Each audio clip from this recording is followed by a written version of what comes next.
Welcome to the best Star Wars that we have had since Disney purchased Lucasfilm from George Lucas back in 2012. To me, this was the epitome of what Star Wars is. Now, I have a bunch of critiques about this episode. However, none of them are about the story and only about other things, which we'll get into. However, shout out to the 20,000 other people that were live in the watch party last night. We did a almost 10-hour stream with, a 2-hour break, and I had a really fantastic time. I think there were a lot of emotions that were shared during the stream, and everyone, for the most part, really enjoyed it, and I feel like a lot of people are really back in Star Wars now, which is great, especially after everything that happened over the last 10 years. We have a ton to talk about today, so let's get right into it. Before we do, I want to let you guys know that there is 20% off site-wide on my merch shop. I'm going to link everything down below with the code. As we start the episode, we pan across the forest and the ruins of the pillars, of course.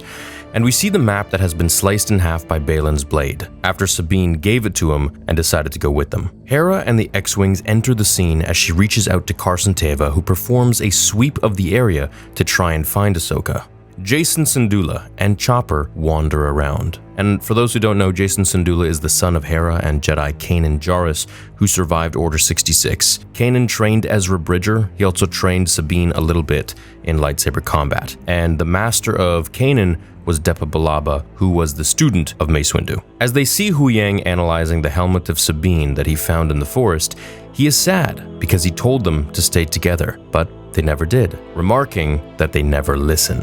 And this can kind of be said about the Jedi altogether, or anyone in the Clone Wars. They never really listened, and that's why a lot of things went wrong. Ahsoka and Anakin look at each other in the world between worlds. Now, I will say this is definitely the world between worlds. We can see that, sure, there are no portals and gateways, but the world between worlds is a place in between not only time, but the living and the dead. And it's a place where the dead can commune with the living, as Palpatine mentioned to Ezra in Rebels at the very end. So Ahsoka and Anakin look at each other in this place, and in the background we can see all the different pathways and runways and things that lead to other places in the world between worlds, which is really an infinite place. Now, briefly, I'll say the world between worlds is a place between the living and the dead, as Palpatine said. So there are a lot of theories for this place that we can dive into maybe at the end here or in another video. However, personally, I think that perhaps this was indeed Anakin Skywalker and not some trick or illusion from the sun. Ahsoka says Anakin looks the same, and he laughs and says, "You look old." She questions what is going on, and he says that she lost the fight badly, and that he's here to finish the training. Now, this sparks a lot of theories that maybe Anakin is the father, he's the balance between the light and dark, and maybe he's here now in the world between worlds as the chosen one to kind of bring balance to everyone that comes here, but we can dive into that more later. He says he's here to give her a chance to live, to finish her training, and she scoffs and says it's a little late for that. Resentment, of course, in her voice for turning into Vader and perhaps her abandonment of the Jedi and how they treated her. He says, "One is never too old to learn, Snips." What he means is, even as old as he was as Vader, he was never too old to learn that he was wrong and to change his ways, of course, when Luke came in the picture. Anakin ignites his blue lightsaber and asks Ahsoka if she wants to live or die. This is pretty weird. Everyone during the live stream was like, what the heck is going on? Even she was taken aback, and he's basically giving her this ultimatum, this test to see how much she wants to live and to kind of change her way of thinking, because right now she's just kind of coping. She's just sort of trudging along and not very happy with her life. So he wants to make her wake up and realize what she's actually living for and why she needs to fight. And we go through a pretty beautiful journey to do that. So this breakdown is pretty much going to be all about that. Hopefully she chooses to live and not just survive, which is the point that he's trying to make by fighting her. He says, "Live or die." And as she says she won't fight him, he says, "I've heard that one before."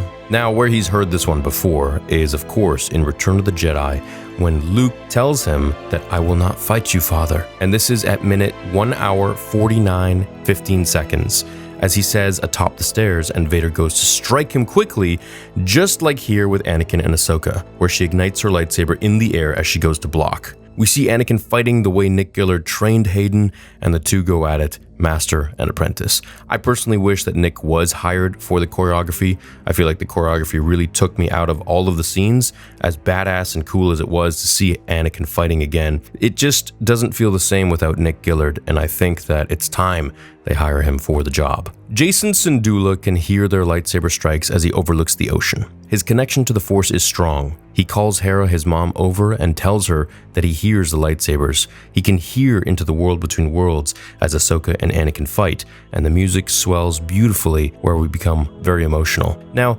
personally, I thought the scene was a little bit interesting, but I mean, the world between worlds is still a place where you can tap into the Force. However, it's a very distant place that doesn't really exist, yet does exist, kind of like in a purgatory, in a place that isn't within the galaxy itself. It's almost in the Force in a sense. So the fact that Jacen can hear it, it tells a lot about his possible unique abilities. I think he'll make a very fine Jedi, depending, on what kind of proper training he gets and who trains him. In my opinion, it'll probably be Ezra. Now, what I didn't like, and this is probably one of my only complaints of the episode story-wise, is that Hera can hear it too, once she focuses. She should not feel or hear anything. I think it should be a sacred thing and a very limited thing for only Force users to hear these kinds of things into the world between worlds. Now, Anakin and Ahsoka fight, and we see his iconic behind-the-back move as she finds an opening and throws a Force punch, telling her he hasn't taught her everything yet, as he cuts the floor beneath her feet and smirks. He transports them to the Clone Wars. This was a very emotional scene. I was extremely emotional during the scene, during the live stream, and I know a lot of you guys were too, because we only suspected we would get something like this, but never thought we'd actually, when you see it, it just catches you by surprise. So this was one of their first missions together, and I think, and I was confirming with Chad on this, is that this is the planet Ryloth. And I'm guessing this because of the Twi'leks there. This can be seen in Season 1, Episode 19 of The Clone Wars. I believe it was called Battle over Ryloth or something like that. And we'll get into the nitty-gritties of it in a minute here. It was really cool seeing a younger Anakin in Clone Wars armor with shorter hair. Now, Ahsoka says she doesn't understand, and he says that's her problem as they run through the fog. The Phase 1 clone troopers running alongside them as LAAT gunships land in the background, transporting and delivering more troops. This is from the Clone Wars Season 1, Episode 19, Storm over Ryloth. She disobeyed the Admiral and Anakin, where she tried to take out the battleship so that Obi-Wan could get through. She disobeyed orders and clones died.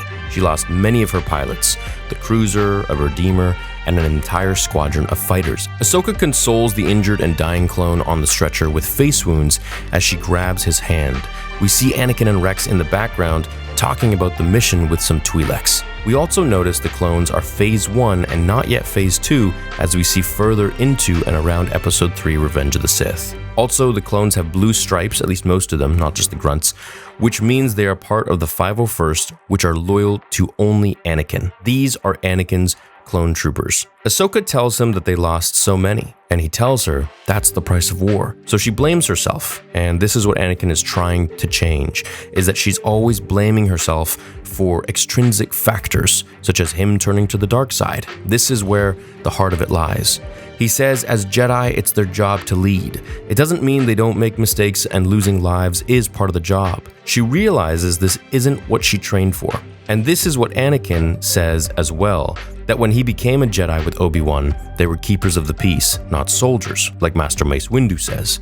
He tells her you must adjust to the times. She has a real problem with training a Padawan, she says, when it comes to just about fighting instead of the ways of the Force. So Anakin makes a joke about teaching not being all it's cracked up to be, and she gets angry, wondering how he can make jokes at a time like this. He gets stern and tells her that he's teaching her how to lead, and that fighting is the only way to survive. She says, what if I want to stop fighting? Then you'll die, he said. This is the training. This is it right here, guys. So she lost the fight because she has been depressed. Ahsoka the Grey, she was wearing all gray. She didn't fight to live, she fought to survive, not to live. And constantly in her mind, holding herself back by blaming herself for other factors, like, losing parts of the Clone Wars, losing her friends, losing the clone troopers, and of course losing Anakin Skywalker to the dark side, blaming herself for pretty much everything, saying that it's her fault. She had no confidence anymore. There's a difference that he's trying to teach her. The same is being echoed here with her as a kid. She wants to stop fighting, and he says, "You'll die. Failure is not what ends you. Failure only happens when you stop trying again, when you stop getting back up, when you stop fighting." Hera and Huyang continue the search over the ocean for Ahsoka, and he says she's definitely around here somewhere. Hera says Ahsoka is tenacious, and Huyang says so is her master. So it's cool, like this episode, we really get to learn a lot about Anakin and how the other characters perceive him. Hera asks what he was like, and Huyang squints, saying intense. Anakin at the Jedi Temple was known to be the most intense Jedi there. If you guys know the lore and the background in Legends and canon, he was more powerful than most of the Jedi Masters, including the ones on the council, and his emotions controlled him, which were as rampant as his powers in the Force, and this made him very dangerous, which leads us to our next scene here. Now, Ahsoka is at the Battle of Mandalore, the Siege of Mandalore, and she's going nuts with the lightsaber fighting against the Mandalorians, the Mandalorians, I should say, the ones loyal to Darth Maul. And this is really beautiful choreography. I really actually enjoyed this. I thought it was very engaging, very fast, and I think that's very akin to how Ahsoka used to fight during the Clone Wars herself, whereas now she's just much more methodical and just thinks of every move, I believe, a little more carefully before she does it. This is a different Ahsoka that we have here, at least Ahsoka the Grey is. So at this point in the Clone Wars, Season 7, Anakin was about to execute Count Dooku on the Invisible Hand ship, and Darth Maul was the leader of Mandalore, which they're here now to stop his reign. So this moment here, where she goes to talk to Darth Maul, we basically have Anakin, Obi-Wan fighting Count Dooku. And then of course we all know when Order 66 happens on the Venator, that's when Anakin is marching the temple. Captain Rex, with Tamura Morrison's voice, which was beautiful, tells Ahsoka that he'll secure the perimeter with the boys. It was awesome seeing Captain Rex in live action and of course hearing Tamura. This is our first interaction with Rex, so it was really nice to see him, and I hope we'll get to see an old Rex in the show. Shout out to all the Clone Wars fans. Anakin appears in the smoke and says he doesn't know this battle. And of course, that's because he was on the Invisible Hand ship at the start of Revenge of the Sith. Ahsoka tells him that they had parted their ways by now, and of course they had because he had given her her blue lightsabers. He tells her she's a warrior as he trained her, and that within her is everything that he is, all the knowledge he possesses, just as he inherited all the knowledge of his master, and before him, his master, Qui-Gon Jinn. This is their legacy. And it's really true because it's kind of cool in that sense because Yoda taught a lot of people. And through the tree, through the grapevine, you kind of end up at your last Padawan. And we can trace this all the way back to some of the oldest Jedi out there, right? So like Kanan can be traced back to Mace Windu, who can be traced back to Yoda, who is connected to Count Dooku because Yoda trained both of them at different times. So this is where things change and Ahsoka starts to confront Anakin about his power and danger and that he turned to the dark side. This is where Anakin starts to really teach her a lesson. He gets angry and says, "Is that what all this is about? Because I made a choice to turn to the dark side, basically, then that is going to be your destiny as well." She still doesn't get it. She's too hung up on the past, on him becoming Darth Vader, and other people's actions and blaming herself for it, or for thinking that's going to be her legacy one day too. He turns his back on her like he did to Obi-Wan when he said, "If you're not with me, then you're my enemy," and ignites his red lightsaber, and we see his Sith red eyes. She still doesn't want to fight him as he recites the line, "Live or die." And this is all a test around one thing. Listen carefully, guys. The need to live, the desire to live. So he turns on the darkness within him to see how she reacts, creating the perfect balance of light and dark for her test. To see what she's all about. This is the balance of Anakin. This is the chosen one.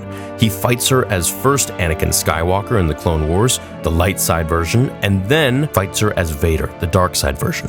This is the first time that we see Anakin's hilt with the red. He puts her in an arm lock, which reminded me of when he choked Obi-Wan out, sticking the bottom of his hilt in between her elbow and pushing down on her wrist to close her arm, almost breaking her elbow.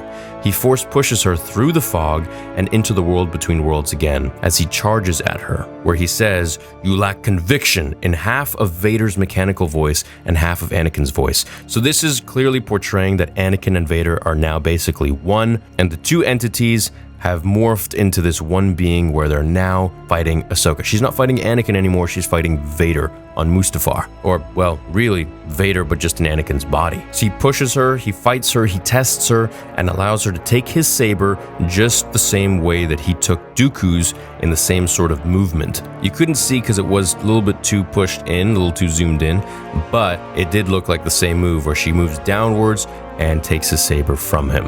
And I know a lot of people are really angry and saying, oh my god, Ahsoka beat Anakin. There is no way that Ahsoka beat Anakin. He was testing her. He was doing all of this to make her realize that she wants to live, that she wants to be alive, and that she chooses to live.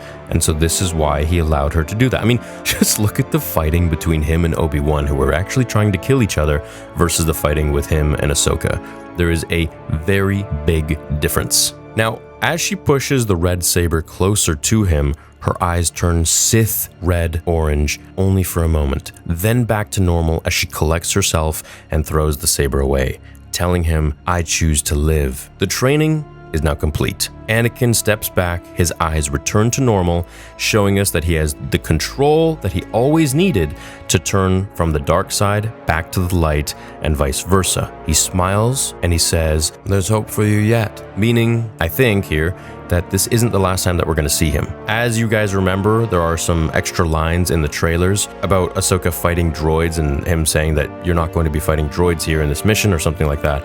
And we didn't hear that at all yet. So I think unless they cut it out, we're definitely going to be getting more Anakin Skywalker in the next few episodes. We got 3 episodes left, so there's still a lot of hope here. The ground melts away into water and she combines her reflection with herself, old and young, and submerges herself into the water like a baptism, renewing herself and cleansing, purifying.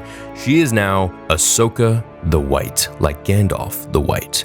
The positive, hopeful, happy Ahsoka that we always knew has now returned. She no longer blames herself for Anakin's downfall, no longer connects her fate to his. She is free and pure, very much like Morai, the embodiment of the light side, the daughter, who I think honestly might have been the one to pull her into the world between worlds, or it's because of her connection to this god, to this deity, to this light side deity, that she was able to survive, that she was able to go into the world between worlds and speak to Anakin and learn one final lesson. Ahsoka is saved in the depths of the ocean by the New Republic, and she recovers and wakes up to see Jacen playing with Chopper as Hera stands by. She dons a white cloak and greets them. Jacen goes with Huyang as he asks him to be trained and to build a lightsaber, and he's denied. It's a pretty funny scene, but you can tell there's a lot of enthusiasm with Jacen, and I'm not sleeping on him yet. I think he could be a really cool character as we move forwards with more shows and things like that, eventually being trained by either Ezra, maybe Luke, who knows. Ahsoka talks with Hera, and she uses psychometry, a powerful, unique ability to some Jedi like Quinlan Vos and Cal Kestis, where you focus on an object, able to hear the echoes of what happened with the object, who was involved, what happened to it, and where it's been. She hears the voices of Baylan and Sabine as she feels Sabine's betrayal, going with Baylan to save Ezra. She tries to figure out how to save her and get the coordinates when she hears the Purrgil. These are the space whales in the sky. She looks up and sees them flying. Now, you might remember these from Rebels. These were the same creatures that originally transported Thrawn and Ezra into hyperspace. So she can use her beast control power to ask them to take her where they took Thrawn and Ezra originally. This might not be where Thrawn is, but it'll be a step in the right direction at least. Now, if you remember in The Mandalorian Season 3, when Grogu and Din were going into hyperspace, Grogu was looking at a Purrgil that was near him as they were both traveling in hyperspace together. Mon Mothma tells Hera that she's about to be investigated by the Senate, and they want to strip her title of general for going on this unsanctioned mission to stop Baylan and Elsbeth from retrieving Thrawn. The New Republic is very grumpy with her. Ahsoka flies into the sky with Huyang, gets out of the ship, and uses beast control like we saw her do in Tales of the Jedi to that tiger beast creature. This is also a power that Anakin Skywalker uses in Episode 2 Attack of the Clones against the Reek in the Genosian arena during the Battle of Geonosis, just before Yoda and the clone troopers showed up. The Purrgil opens its massive mouth, they fly in and land on its tongue as they head into space and get sent into hyperspace with the whales, as Hera and the New Republic fleet watch them and kind of get out of their way. So overall, I give this episode a 9 or 9.5 out of 10. The few things that took me out of it were Nick Gillard not being the stunt choreographer for this.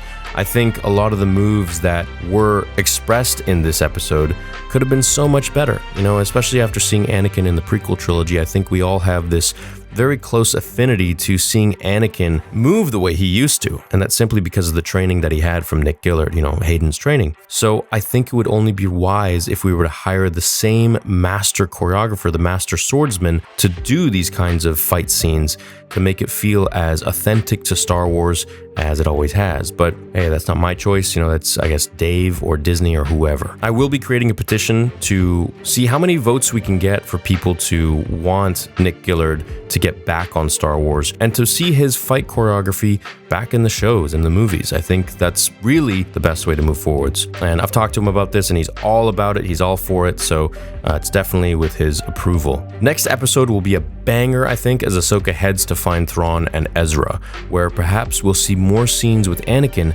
as his lines from the trailer haven't been used yet this episode, which makes me believe that there are still more scenes with him to be had. I think we'll meet more powerful antagonists in the next few episodes as well, where perhaps the Yuuzhan Vong or the Rakata will be found there. Now, the Rakata were some of the first powerhouses in the galaxy. They were really evil and ruthless.